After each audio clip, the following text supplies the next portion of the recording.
Okay, so apparently I'm live, which is great. Hello, for the replay. I am, um, what am I doing? I've forgotten who I am. Oh yeah, I'm running up Anchor at the same time.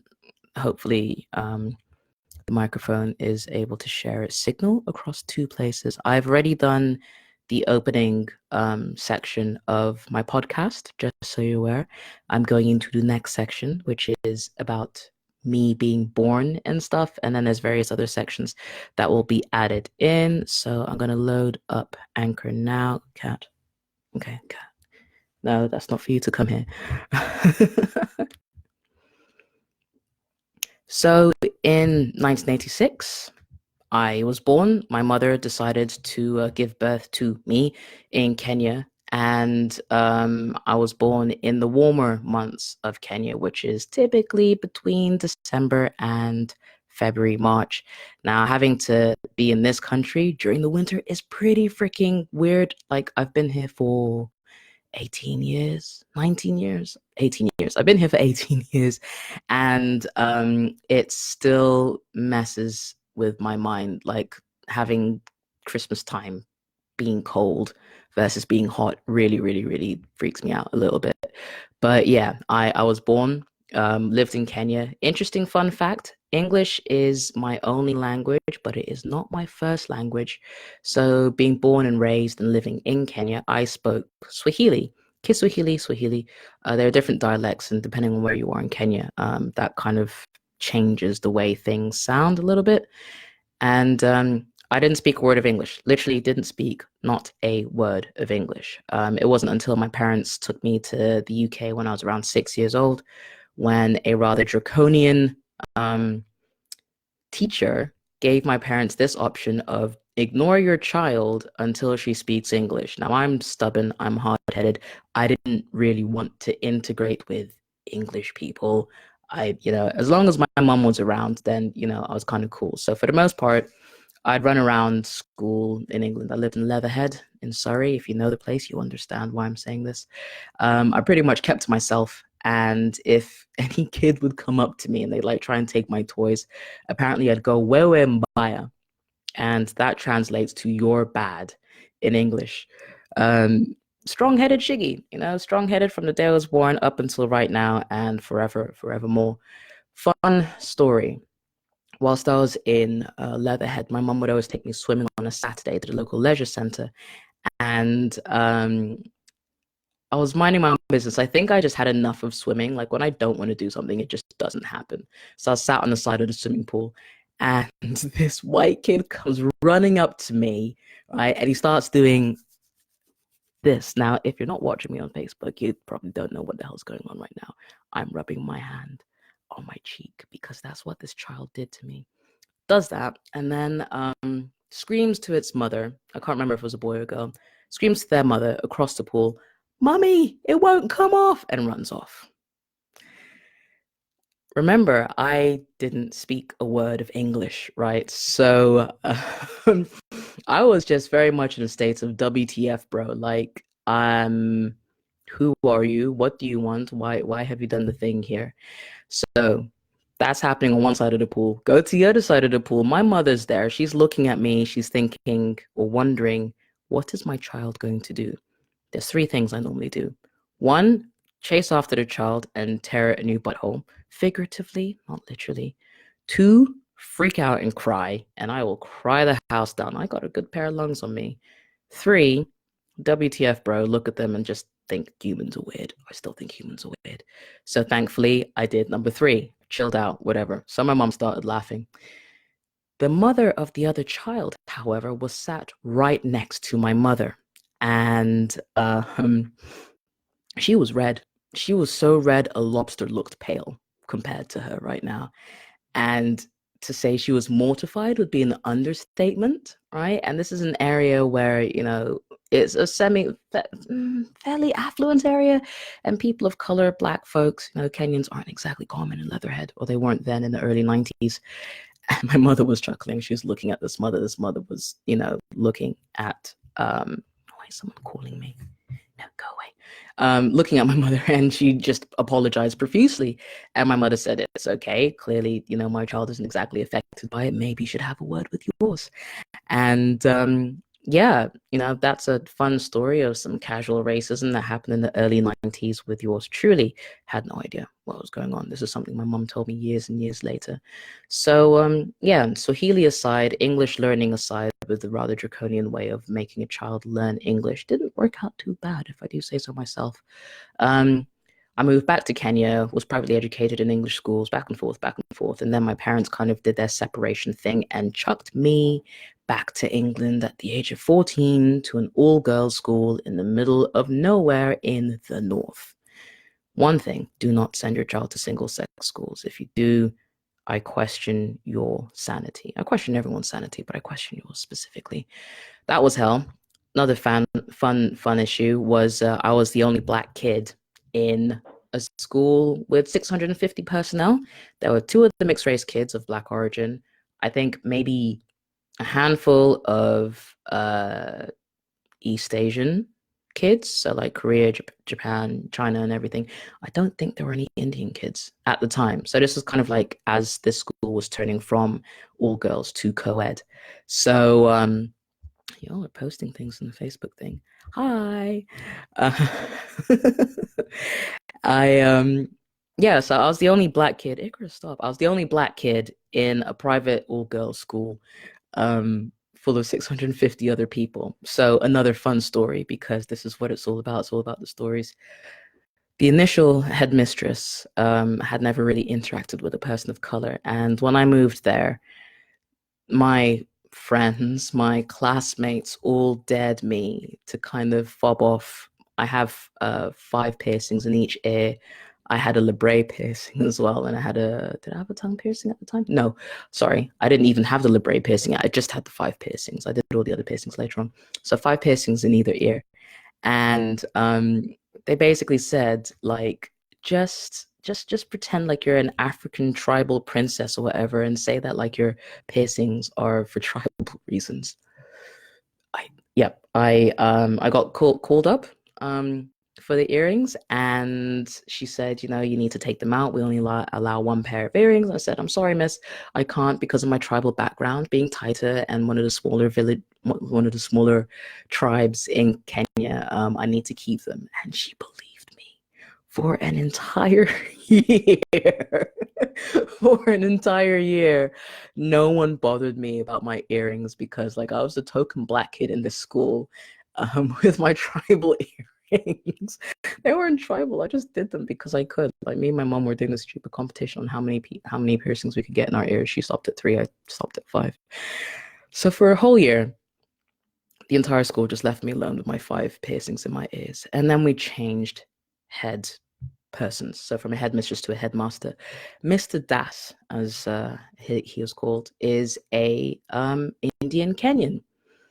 So he moved in, did his thing, kind of got settled into the school, and I got called just out of the blue to Mr. Das's office, to the headmaster's office. I had nothing. I wasn't thinking of anything. Like, I wasn't really too bothered about any of this. And I go into the office and I sit down, and Mr. Das is like, Shiggy, I've heard that you pulled, what did you say? You pulled the wool over the last headmistress's eyes. And I still wasn't putting 2 and 2 together. I was just like, what? I don't know. And he's like, your earrings. And I was like, fuck. Oh no. Oh no. Oh no. And like I didn't say any of this. I was just like, yes, Mr. Das, my earrings, yes. And he's like, they're not tribal, are they? And I said, no, Mr. Das, they're not tribal. He said, I need you to take them out and you're only allowed 1 pair. And I said, yes, of course, Mr. Das. And then he started laughing, and I'm just like, am I going to get expelled? Am I going to get detention? Are they going to send a letter to my parents saying that, I lied about being some tribal princess or something? I don't know. He was actually pretty cool about it. He said, one, top marks for being ballsy as hell for doing it and pulling it off and like keeping it up. And I'm like, it wasn't me, it was my friends. And then he went into a lecture about peer pressure and not succumbing to people and blah blah blah blah blah. And then I got, left. I behaved, and then I got a tattoo. I got my first Korean dragon tattoo at the age of 16. Got my labrae piercing at the age of 16 as well, and my tongue piercing at the age of 16, because when you're a tearaway child, when your parents separate, that's what you do to manage your emotions. You just do stuff. So that was the first part of my life up until basically 2000s, being a Kenyan but not Kenyan, speaking English but not having it as your first language, doing stupid stuff and getting away with it, because what's life without a few fun experiences? So that's the first part, and now we're going to go into the second part. Now, for you guys on Facebook, because you're getting the extra bit, I have just stopped my Anchor recording. This is kind of a way to teach you how I do my podcast as well. Kind of fun. So that was a 10-minute section of part one of my childhood and everything, and that uploads. When that finishes uploading, I just want to make sure it finishes uploading. I'll go into the next part, and then there's probably another part after that. I'm trying to make these less than an hour. I think I did 50 minutes last time. I'm trying to, like, 40 minutes would be nice. But I talk a lot. Apparently there's a lot of shit I need to talk about. So, it's a thing, right? So, that's uploaded. Let me edit that into, in the, that's really boomy. In the beginning, it's 9 minutes and 52 seconds. It doesn't change it. Yeah. Okay, cool. So I go back into record. If I could do a screen share with this, I would, but like, I'm already testing out this Logi webcam and this Yeti into this little MacBook Air, and it seems to be doing okay. So we're going to go into the next fun part of my life. Ooh, hang on. Are you recording from? No, it wasn't recording from the Yeti. Okay, now we're in the Yeti. So that was the first part of my life, doing school. After that school, I moved into my secondary school down near Brighton. Very much discovered a lot about myself, but that's for another podcast. And it was a co-ed school this time, because I told my parents, I don't like it here. It's horrible. There's only girls. I can't deal with the things. So they're like, fine, choose a school. I chose a school. It was fun. I did great. Did fairly good, average A levels and stuff. And moved on to university. Now, I've done 3 courses, and I have done 2 universities. So I went to Brunel University first, because my whole thing was like, I'm into music and audio and sound engineering and stuff, and I'm really good at sports. I was really good at field hockey at the time. So I thought, why not I put 2 and 2 together? There was mentioning of Loughborough University, but like, I didn't really hear much about their kind of media and music kind of section of things. So didn't want to do Loughborough. Also, it was back up in the north, and I didn't want to go back into the north. I wanted to be around London, where things were fun, where a natural like 20-year-old would want to go and do crazy shit. So went to Brunel University, studied there, discovered multimedia technology and design wasn't for me, discovered working in an office wasn't for me either. That's when I went to Yellow Pages, got signed off with anxiety and depression, got pilled up to the eyeballs to try and handle this thing. I think I started from 5 milligrams of citalopram, and eventually reached a point of 75 milligrams of fluoxetine. Um, and I was like, this is ridiculous. Why am I being anxious and having like these panic attacks and stuff? All because I'm working a job that I hate. So I sacked off the job and sacked off the pills and was fine. The doctor said, oh no, you don't, you have to taper off, blah, blah, blah, blah. I'm like, no, gone.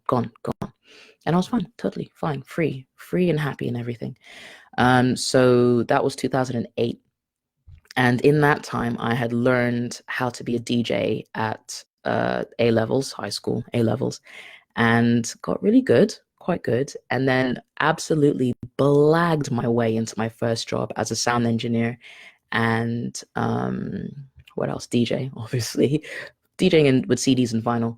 Blagged my way into Brunel University Student Union. I kind of, sexed up my CV a little bit. And they're like, yeah, cool, you're hired. And I'm just like, holy shit, I'm a sound engineer. What the hell do I do now? Like, I have to learn how to do all of this stuff. And I learned, and it wasn't an issue whatsoever.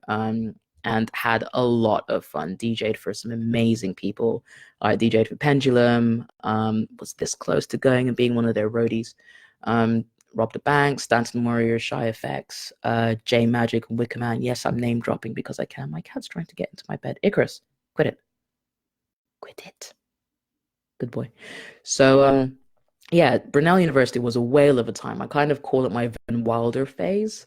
So there was a lot of alcohol, a lot of partying. I had a car at the time, so I drove into central London, went and partied like at Fabric, drum and bass nights, came back out and everything. Moved to University of Westminster, tried studying architecture because reasons, and I got accepted, which is really weird. And pushed in for that. I enjoyed it, but then realized like, who wants to spend a great chunk of their life designing toilets and like bins, right? You look at architect firms, you get your senior architects, you get your junior architects, you probably got your draftsmen, blah blah blah blah blah. Didn't particularly feel all of that. Like the payments were great, but like not my jam, bro. So I sacked all of that off. Had a bit of a nightmare with the fiance at the time. Yes, I was engaged at one point, and then I saw the error of my ways and basically just moved out and decided, you know what, I'm going to just try stuff. So started doing security work because at the nightclub, as a sound engineer, as a venue supervisor, it turns out I'm really good with this thing, with my mouth, apparently, and talking to people. So I got my SIA badge when that came in and started doing security at Wembley Stadium during the day and just kind of DJing. I DJed everywhere initially in the mid noughties, I suppose, like 2008, 2009, which eventually got me quite high up, and I was being flown out to places. So I was getting flown out to Russia. There are gay bars in Russia. I was getting down to gigs in Germany, just kind of moving all over the place, and I was doing really, really well. And then I freaked out. It's like, oh my God, no, no, no, this too much attention. I don't know how to deal with it. I'm actually really introverted, even though I sound extroverted. I am really introverted. Um, so whilst that was all happening, I was discovering the rather sultry underbelly of London by way of various alternative events. If you've heard of Torture Garden, then you know what I'm talking about. If you haven't heard of Torture Garden, then it probably sounds absolutely terrifying. It really isn't. It's probably the best night out to just really enjoy who you are and enjoy the space and not have to deal with dickheads, right? Because that place has, consent is important. Various other nightclubs of a similar kind of theme are also all really good, and a lot of really close friends I've made from that space just because it's a really different air compared to conventional nightclubs. Now, I was a bouncer as well. I worked in normal nightclubs and saw hardcore escapism happening. People getting drunk, getting pilled up to their eyeballs again. But this time, not so much on antidepressants, more on other fun things, and then being an absolute chemical mess that like we have to deal with. So, I've seen both sides of it, and I know the side that I like, and good people are there. And if you're watching, hey, so that was my 20s, which was really, really interesting. I worked as a life model as well. So being paid to be a bendy body, a bendy naked body, was the best time ever.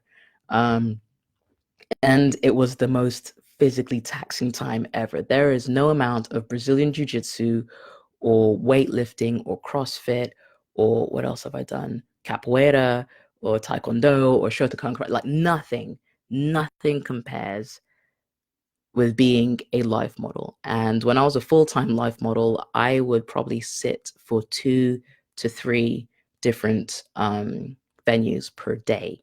So you're looking at possibly up to like 9 hours, maybe 9 hours a day, where you're holding positions. Try like if you you can't see this. If you're listening to this, you can see this. If you're watching on Facebook, if you're holding a position, right? And you're not allowed to move, like even if your nose itches or like your back itches or you got a spasm or your hands gone numb or your fingers like doing some weird shit, like you literally cannot move. And sometimes I would hold positions like this for up to half an hour at a time, and then I'd be allowed to have a break, but then I'd have to come back and hold that position for another half hour, maybe 3 4 5 times ago. And I used to sit for artists, private artists, schools, so all boys schools, all girls schools, colleges, community colleges. I sat in Pall Mall a few times. Where else? I've had sculptors as well. I've had my head featured twice in the V&A, Victoria and Albert Museum. A lot of stuff. And then photographically, I've worked with a lot of people. I think my stuff got sent to Italian Vogue at one point. I can't remember. So a lot of things happened. My life in the 20s was all about just doing whatever the frick I wanted to do. Reached a point where I was almost homeless. You know, was a what's the word? Anti-squatter, a guardian. So in London and in Europe as well, they do this thing where like they can protect venues or spaces by putting people in them. So they're called like guardians. We're not tenants. You know, it's a job to live there and kind of make the space look occupied. So I was one of those, shy of almost becoming homeless.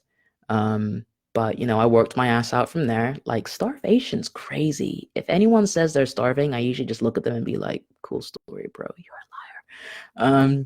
Because I was very close to that. I reached a point where I would have to buy a loaf of bread, like you know, one of those big tiger bread things or whatever from Co-op, which are like £2, or just wait for them to be like 90p.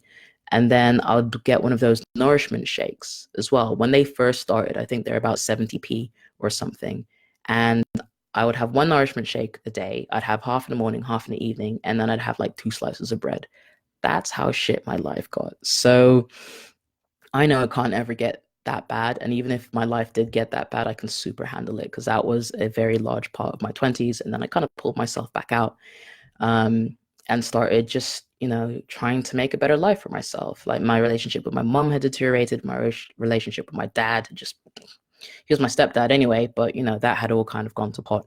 So I had to deal with a lot of hardships in my 20s, but I always have a smile on my face like I do now, even dealing with the hardships I'm dealing with now. But the hardships now are actually easier than the hardships then, even though it doesn't seem that way. So that's that bit. And I came into where I am now. Probably like things started changing around 2012 when I got headhunted for the London Olympic Games. And I was working security at Wembley Stadium already from 2008 to this point, headhunted to be one of the managers. Again, this mouthpiece of mine is apparently quite good. And I got part I got hired to be part of the event management team dealing with crowd management. So if you ever see me in person and you see me or you drag me into a crowd and you see me kind of get a little bit touchy, it's because my life used to be crowds once upon a time. So I'd look for exits, I'd look for everything and just kind of make sure I knew where everything was. If things were inefficient, like how do I avoid getting myself stuck into bullshit? That's the way my brain works now. So please don't take me into crowded spaces. They make me really nervous, unless I'm DJing, which is fine. Um, so I got headhunted into that. That was a whale of a time. Went to Canary Wharf for a while. Suits. Oh, the ocean of gray and blue and bleak suits. Again, from 2008, you know, being working at Yellow Pages as a graphic designer, kind of coming back into an office space. I was a little bit wary, a little bit touchy about it, but I survived. And then I think it was about 60 days of 16-hour shifts at the London Olympics was insane. But so many cool things happened. I actually spoke to Serena Williams on the phone, which was insane. I'm like, I am not speaking to Serena Williams like that. She's like, oh my God, there you are. And I was just like, holy shit, this is amazing. Like literally the year and a half worth of work was just, it was totally cool for that moment. And I was helping her physiotherapist kind of get into a place from the entrance that I was working. So that's this part done because this is going to be super long and I think I can only do half an hour in browsers. Oh, no, it's only 11 minutes. I just talk really fast. So that's my 20s done in a nutshell. I could expand on this part and this part could be 3 episodes in and of itself because there is so much I haven't put in here for good reason because I don't know how deep down the rabbit hole I want to take you because it's funny. It's funny and it's a little bit twisted. There's nothing kind of insanely like rude in there, maybe a little bit. But you know, I'm not gonna give you everything. I'm not gonna give you everything. Um, but yeah, that's this part done. And we're going to now move into the most important parts of me that you need to know. You know, I'm giving you a little insight into who or what a Shiggy is. And I'm going to do that right now. So again, that's another section done, guys, in Facebook. Hi, I am looking at what you guys are writing. And I will reply to your questions and stuff. I see what's going on. You're all dipping in and out. Really appreciate it. I will share the links and things and stuff as Gareth's popcorn. Um, as and when this is finished, I think I have one more section I want to talk about, and then I will be done. And then I'll have to like tidy it up, add a little bit of music, a couple of segue things here and there. Have you finished uploading? I swear to God, if you say 1 second on there, I'm going to cry. 9:52 or 12 minutes. What's today? Today's the 11th. Okay, the 4th, the 4th, the 3rd, the 3rd. I think, I think, I think Anchor has just dropped that entire section. Thankfully, I have this live stream, so I'm going to pull the audio from here. This is why you don't rely on web stuff, and this is why I should stop being lazy and get Logic fired up and do this properly. I will do it from, no, it's literally a second. It's gone. I have a sad face. It's gone. It did it this morning as well. Fine. Whatever. We're gonna carry on because that's what you do, and that's why you have a backup to your backup. I'm gonna redo this page. I'm gonna reload this page. Maybe it will do the thing. All right. In the meantime, without doing that, I'm gonna scroll through your posts on Facebook. Also, for some reason, my nose has decided to start leaking. I'm gonna be right back. BRB. Hang on.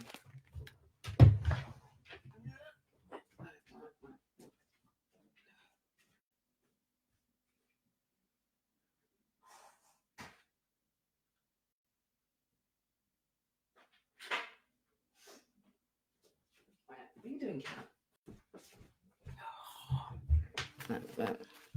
Okay, back. And yes, I am sitting on a djembe. You get to see all the things. I'm sitting on a djembe because, weirdly enough, it's actually the perfect height for me to keep my back straight and stuff. And I don't get tired on it. And it's really comfortable. So there you go. Let's read through the comments. Oh, a guy actually did this to me in China when I was 17. See, I haven't been to China yet. And I haven't been to that part of the world yet. And I've got a couple of friends who are models, and they go out to Singapore and Thailand, and they're black ladies, women of color. And various videos I watch sometimes. It's just like traveling while black in places that don't really kind of deal with black people is slightly terrifying. And the fact that that's happened to you, where a guy came up and like touched your face as if you're not a human being, it's like, bruh, what? Why? If I cut you, you bleed, I bleed. Like, just leave it out. It's really, really crazy. Um, Hannah, I can literally listen to you for hours. I really hope the podcast becomes a thing. I have said to myself, I have to film, I have to do 100 episodes. So, like the Brazilian Jiu Jitsu thing, I have to do 100 episodes. So, this is definitely going to be a thing for a while. Oh, it has uploaded. Thank God for that. Okay, good. Good. Let's keep on going and then I'll get back to it. Tara Collins, brilliant. Yeah, I've got a lot of stories, apparently. I didn't realize I have so many stories. Great story about the piercings. Yes, super funny. I am I'm proud of that one. I gotta say, at the age of 14, I'm super proud of that one. Lots more stories. Gareth with the popcorn. Thank you, Leanne, for loving my podcast. Yes, my podcast is being distributed via Anchor because it's easier. And it's on Spotify. I think it's on iTunes. It's on Overcast. It will be on Castbox eventually. I'm going to link the two together.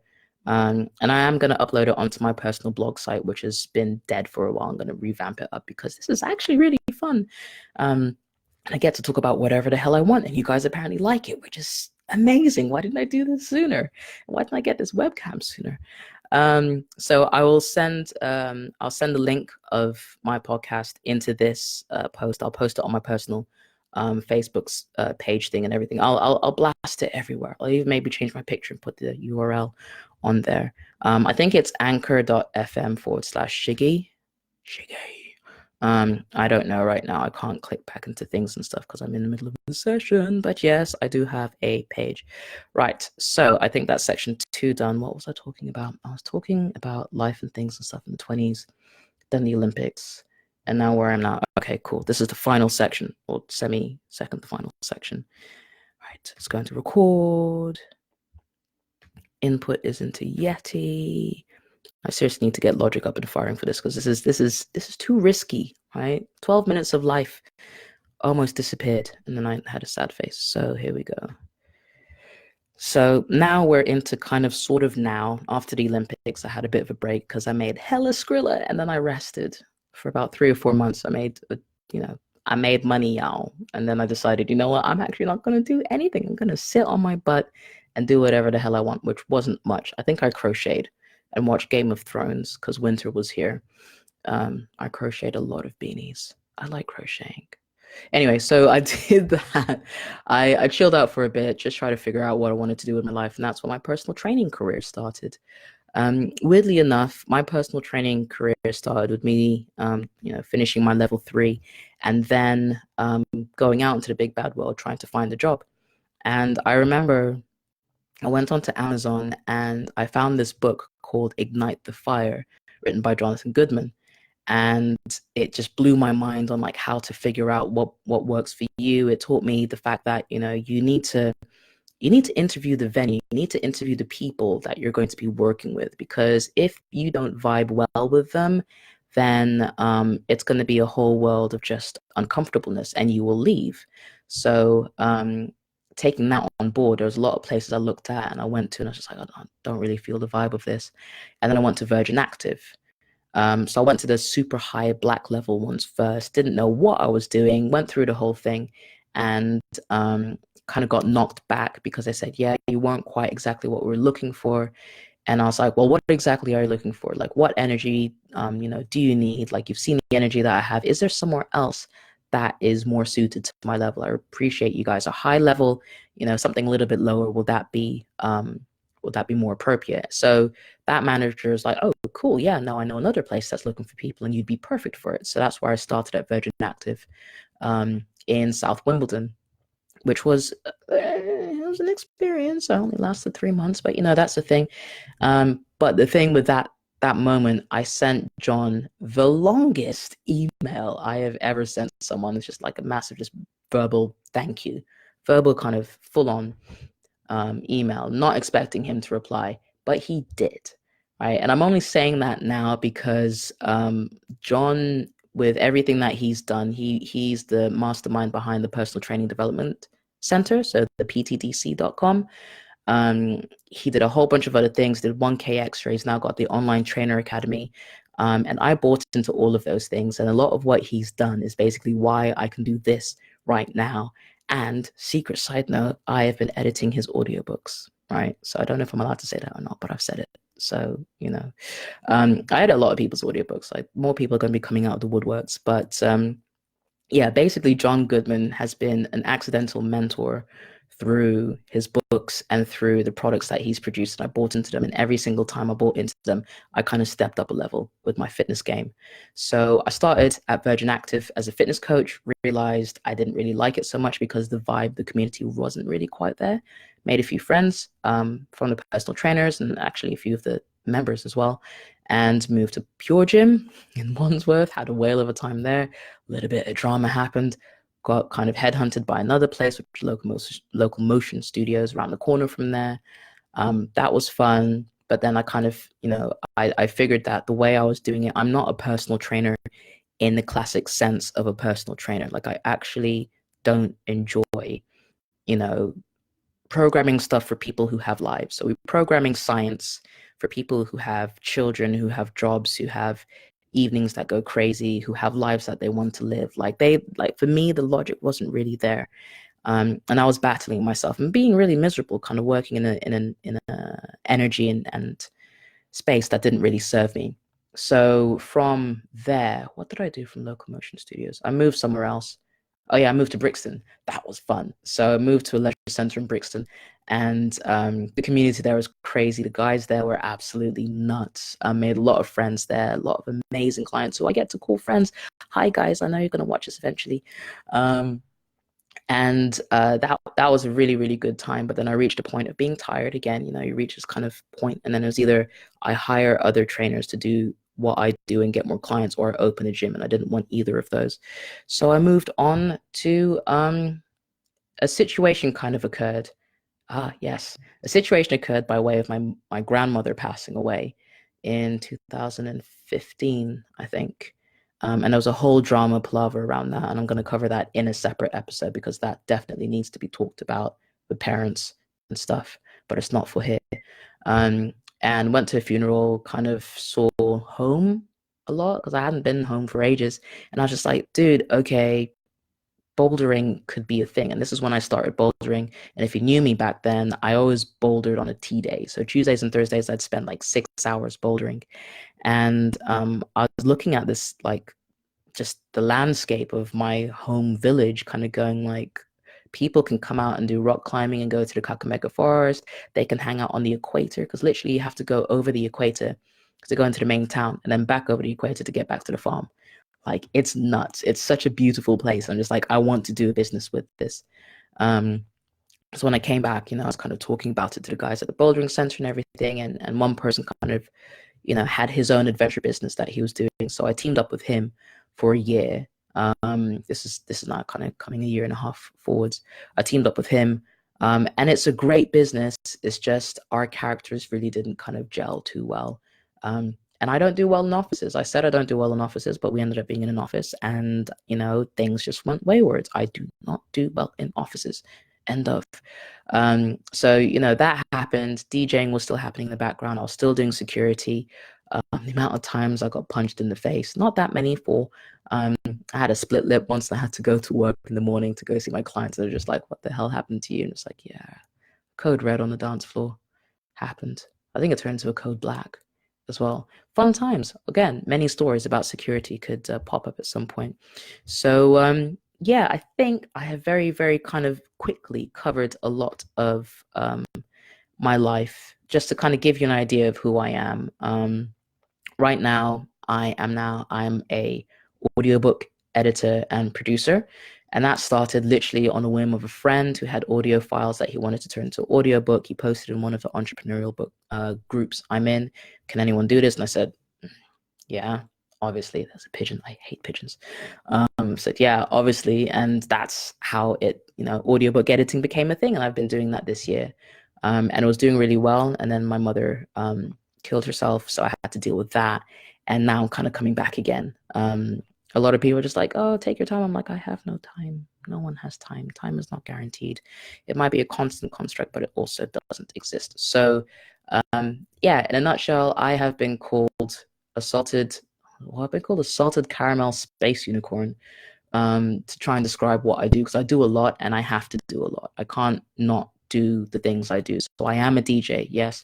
I'm an audiobook producer. Yes. I am a fitness consultant for executives. Yes. I have very much niched myself in that space because I like helping people in like their lives where it isn't a 9 to 5. It's more like it just goes all over the place. Like you're flying all over the place, doing this kind of stuff, and then you come back and then you coach and then like, you know, all that kind of stuff. So lifestyle changing. Don't call me a life coach. I will finger throat punch you.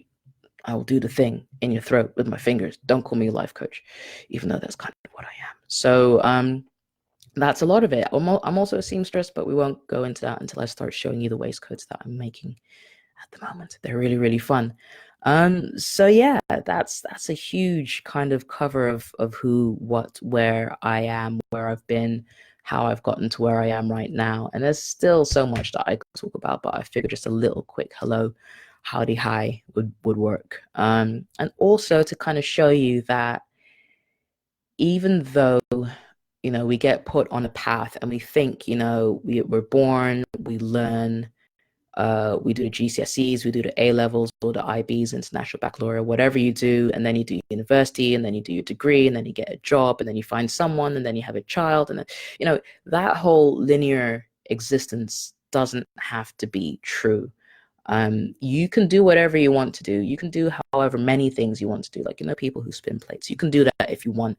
And if people tell you not to do it, look at them and what they're doing. If you want to live more of a life like them, then maybe listen to them. But also, how about you try things and fail and then try again and pivot and figure stuff out for yourself? Because ultimately, you're the one living your life. No one else is. And the last thing you want to do is come to the end of your life, if you naturally reach a point where, you're bedridden or whatever, and be like, oh, mate, I regret not doing blah, blah, blah, blah, blah, blah, blah. Like, yeah. So literally, your time is now, here and now. You've got to do everything that you want to do. Fear aside, like, the worst thing that can happen is you end up being an anti-squatter living off of nourishment shakes and a loaf of bread a week.